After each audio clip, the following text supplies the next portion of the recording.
Alors pendant toute cette vidéo, je risque de dire à quel point ce dessin est magnifique. Donc si t'aimes pas voir un mec qui parle de ses dessins et qui dit à quel point c'est bien, désolé pour toi. Alors parmi tous les dessins que je fais, il y en a toujours qui se démarquent et que je considère comme étant les meilleurs de ma vie parce qu'ils témoignent d'une avancée dans mon niveau et dans mon art en général. Bon, quand je dis art, ça peut paraître prétentieux, mais ça veut pas dire que genre c'est magnifique et c'est trop bien, c'est juste le fait que je dessine et je fasse des choses, parce que je considère qu'à chaque fois que, à partir du moment où tu crées quelque chose, t'es un artiste. Mais on a trop souvent cette idée de l'artiste ou de je sais pas quoi, alors que tu peux créer n'importe quoi avec n'importe quoi et tu peux être un artiste, voilà. Et bien le dessin que je te présente aujourd'hui, il en fait partie, et c'est le meilleur dessin de ma vie, pour l'instant. Les dessins qui marquent vraiment une évolution, c'est soit les dessins comme la dernière vidéo qui apportent quelque chose de nouveau, un nouveau style ou un truc que j'avais jamais fait, donc en l'occurrence des décors, soit des dessins comme aujourd'hui qui vont combiner toutes les techniques que j'ai apprises et que j'ai acquis au fil du temps pour les pousser au niveau maximal de mes capacités actuelles. Par exemple, ça fait plus d'1 an et demi que je dessine très souvent avec le stylo bic. Je suis passé par différentes étapes et il y a des moments où mes traits étaient plus fins, plus gros, etc., moins assurés. Et maintenant, du fait que j'ai une certaine expérience dans ce domaine, même si c'est que 1 an et demi de travail, tu vois, et j'arrive à faire à peu près les traits que je veux, exactement les traits comme je les pense et comme je les imagine. Et là, sur ce dessin particulièrement, c'est celui où j'ai fait le moins d'erreurs et où mes traits sont les plus consistants et les plus intéressants, je trouve. Pareil pour la mise en couleur, où j'ai testé plein de techniques depuis un certain temps. Si tu me suis sur Instagram, t'as pu constater l'évolution. Et là, j'arrive à un point où j'arrive à faire en sorte que mes dessins faits préalablement au stylo bic, je puisse les colorier de manière professionnelle, on va dire, et que ça ait l'air d'un vrai dessin propre, et pas juste d'une photo qu'on a prise et mis en couleur. Au niveau des couleurs, par contre, j'ai tenté un nouveau truc, enfin un truc que je fais pas souvent, et c'est d'ajouter des textures sur les surfaces du dessin, en l'occurrence vu que c'est une statue.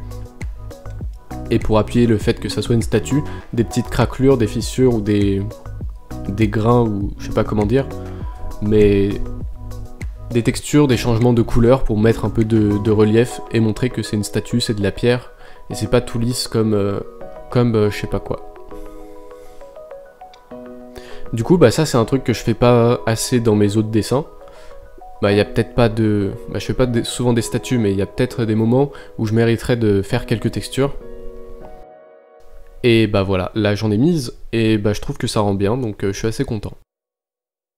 Et aussi je suis très content des ombres et des lumières, parce que maintenant j'arrive à bien percevoir la manière dont je veux les dessiner, et à m'organiser avec les calques, l'opacité, la couleur et tout ça, pour faire un truc propre qui ressemble à la réalité, ou du moins la manière stylisée que j'ai de dessiner.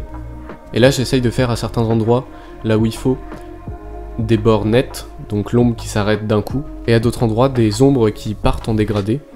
Et donc suivant la forme, j'arrive à peu près maintenant à savoir quel type d'ombre il me faut, et à les placer correctement sur le dessin. Pour faire simple, ce dessin il regroupe toutes mes compétences poussées à leur meilleur niveau, que ce soit les traits, les couleurs, les ombres, ou même la composition, le décor, et j'en suis très content. Bien sûr, c'est un point de vue totalement subjectif de celui qui a créé le dessin, tu vois, donc tu peux ne pas être d'accord ou trouver qu'il y en a d'autres mieux ou que celui-là est nul, mais selon moi c'est le meilleur de ce que j'ai été capable de faire à un moment donné. Parce que du coup, oui, au moment où je l'ai fait, c'était le meilleur dessin de ma vie et je l'ai considéré comme ça. Mais entre temps il s'est passé des choses vu que ça fait plus d'1 mois que je l'ai fait.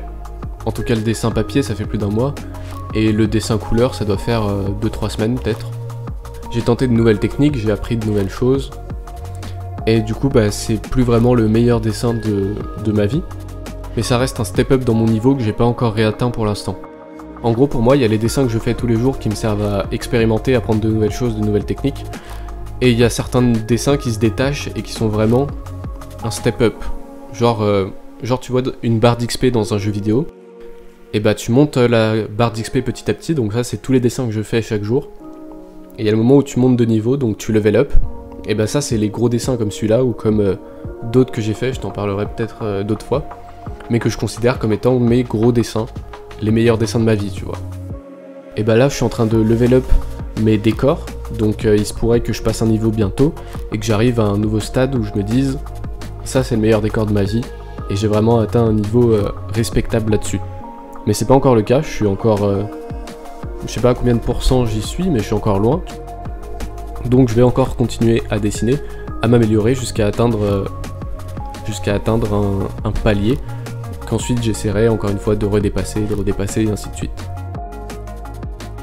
Voilà, du coup pour parler un peu vite fait du dessin, c'est encore inspiré de The Witness parce que j'y ai joué, comme je te l'ai raconté l'autre fois. J'y ai joué et il y a un moment dans le jeu, il y a une statue qui est assise sur un pilier pareil et que tu vois de loin. Et en fait, vu de loin, moi j'ai eu cette image dans la tête, donc ça m'a donné cette idée de dessin, et en fait la statue, quand tu la regardes de plus près, elle ressemble pas du tout à ça, c'est pas du tout la même tête, ni même la position, il n'y a pas la fleur, ou... Enfin c'est différent, et ça rentre dans l'univers du jeu, mais du coup de loin, et j'ai eu cette interprétation de dessin, et ça m'a donné cette idée. Aussi j'aime bien le fait que la fleur, ça soit le seul élément de couleur, donc le seul truc en vie par rapport à la statue qui est censée être inanimée. D'ailleurs là on sait pas trop si elle bouge, si elle est vivante ou si c'est juste une statue. J'aime bien cette ambiguïté et j'aime bien le fait aussi qu'elle soit recourbée autour de la feuille comme si elle cherchait à la protéger et à la garder comme ça. Donc on peut imaginer qu'elle cherche à la protéger, vu qu'il y a une lumière toute douce que fait la fleur, ça accentue cet effet, voilà. Après avec le décor et la statue, le fait que ça soit animé ou inanimé, je te laisse voir le sens que tu veux, interpréter comme tu veux, tu peux me dire ça en commentaire si ça t'amuse. Mais voilà, c'est tout pour ce dessin, j'espère que t'as bien kiffé. Et du coup, à bientôt, de te revoir.